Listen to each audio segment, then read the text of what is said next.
Hi guys, so bit of a first today. First time sitting in the car and getting the harnesses fitted.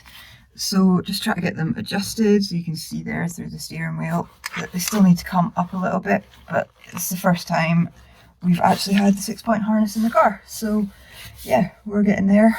Just need a few more adjustments and fastening them in, but that's pretty much it. And they have to be adjusted for me because I guess I'm the shortest out of the two drivers, me and Stephen. So yeah, they need to fit me and then we can adjust the seat with the pads.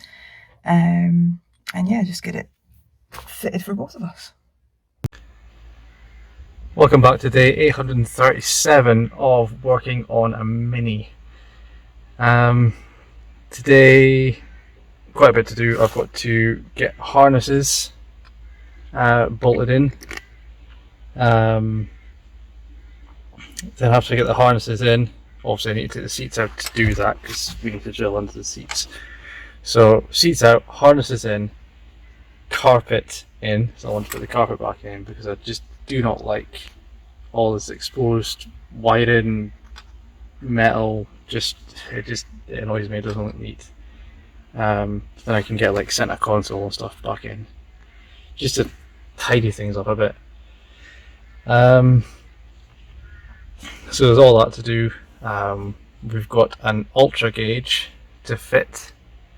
Don't know where that's going to go yet, but that just plugs into the OBD port, and I'll stick it somewhere probably up here, maybe down here.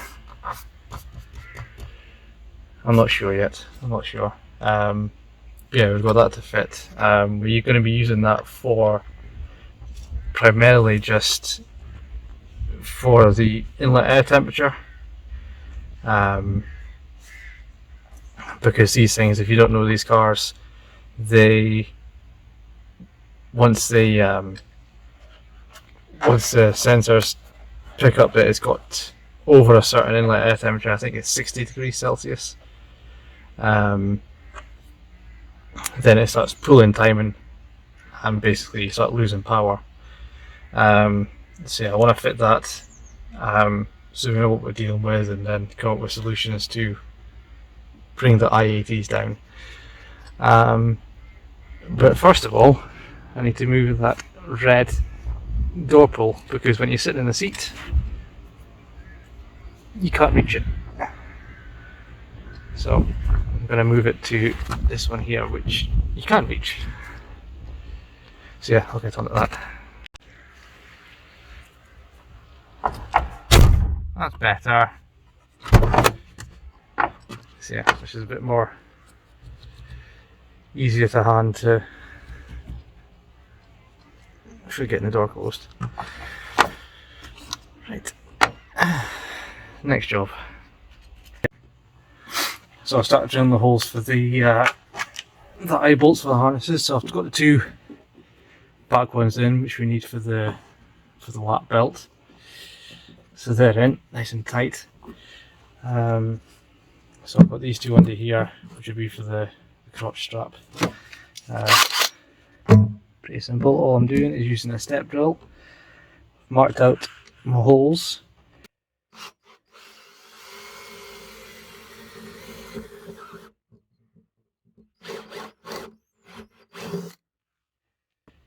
I'm just going down to the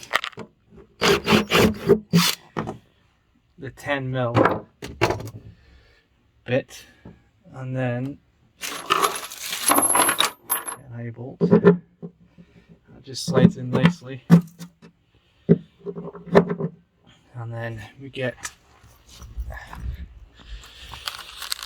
one of these spreader plates.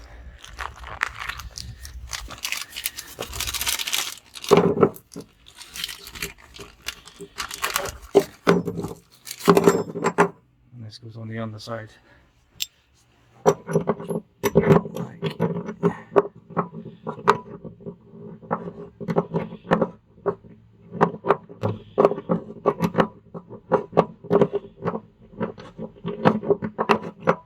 You get the idea. So this goes on the underside, sandwiches between the floor and the eye bolt, and then it's nice and nice and solid. As you can see with these, there's just absolutely no play in there at all. So yeah, that's that one. Go for this one.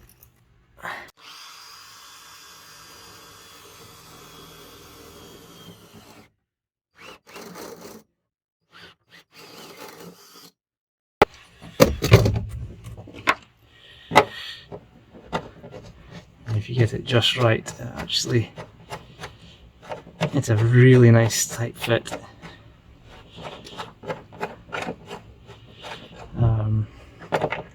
So yeah, spreader plates underneath them, they'll be nice and tight. You've got to watch because there's fuel lines running literally just here underneath the car. So this one here is lucky. You've got enough room between the fuel line and this little step thing here to get the spreader plate in. And the back of the spreader plate is actually just on, there's like a clip here where the fuel line is clipped to. So the back of the spreader plate is actually square up against that, which obviously helps it keep it tight. So yeah, I'll get these in, do the same on the other side, and then we'll try and get the carpet in. Well, this hasn't really gone to plan. Had to, obviously before I could get the carpet in, I had to bolt the cage down, and that was just an absolute nightmare, but I finally got that done, and now the carpet kind of goes back into place, but there's so much I need to just cut out of it. I'm going to try and get it to fit. Hopefully once I get the cage pieces cut out, it'll just kind of slot into place, but it's not really going as smoothly as I hoped.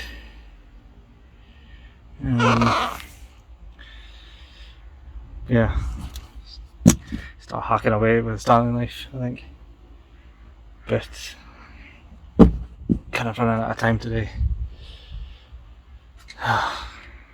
Cars. Eventually. Get out of the car now, please. Just take your hand out, Stephen. Just okay. Well, just yeah. Come on. Yeah, there you go. Right then, bit of a manic day trying to get a lot of things sorted, but we're almost there. So both seats are in, both sets of harnesses are in, carpet is back in, interior trim stuff is back in. I just think it needs it up. I don't like track cars that are completely stripped out and you see all the bare metal and you see like all the wiring and stuff. It annoys me. So yeah, all that's in. We've got our ultra gauge, which is in, just like an OBD gauge. We're just going to use it to keep an eye on inlet air temperatures and stuff. So yeah, I've got a GoPro mount to try on the cage, so I'll do that in a bit. So yeah, we've got the crossbars and everything bolted in, so that's like literally all the cage bolted up. Now it's obviously, as you would expect, absolutely solid, and it's going to get really dirty really easily. But we're going to have, obviously over here, over this, we're going to have foam pads and stuff. Yeah, next thing on the list, apologies for the wind and the helicopter going overhead, it needs a face. So we've got these.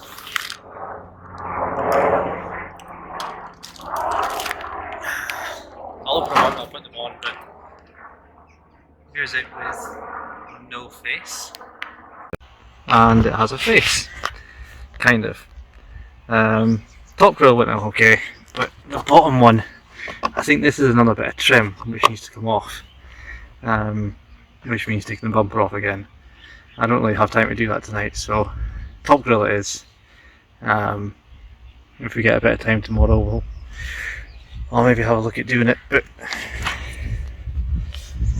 for now, I think that is pretty much done.